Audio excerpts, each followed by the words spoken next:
नमस्कार, मी स्वाती गोडसे. आपण पाहताय न्यूज 18 लोकमत. सकाळी 11च्या बातम्यांमध्ये आपल्या सगळ्यांचं स्वागत. आणि बातमीपत्रात सुरुवातीला या क्षणाची एक महत्त्वाची बातमी. कच्च्या तेलाच्या वाढत्या किमतीच्या पार्श्वभूमीवर पंतप्रधान नरेंद्र मोदींनी एक महत्त्वाची बैठक बोलावली आहे. तर सूत्रांनी दिलेल्या माहितीनुसार तेलाच्या वाढत्या किमतींना आळा घालण्यासाठी उपाययोजना करण्यासाठी ही महत्त्वाची बैठक या ठिकाणी पंतप्रधानांनी बोलावली असून पेट्रोलियम मंत्री धर्मेंद्र प्रधान तसंच केंद्रीय अर्थमंत्री अरुण जेटली देखील या बैठकीला उपस्थित राहणार आहेत.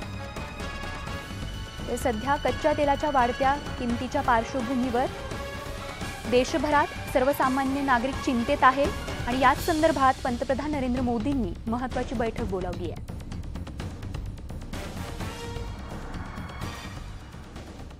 आता बातमी आहे सांगलीमधून गुलाबी थंडीची. सांगली शहरात धुक्याची चादर पसरली असून गेल्या काही दिवसात वातावरणात बदल झाल्यानं आणि हवेतील गारवा वाढल्यानं शहरात धुकं बघायला मिळतंय. पहाटेपासून धुकं पडायला सुरुवात झाली आहे. त्यामुळे दाट धुक्याचा आनंद घेत गुलाबी थंडीत न्हावून निघण्याचा मनमुराद आनंद लुटण्याची एक नामी संधी सांगलीकरांना मिळत आहे.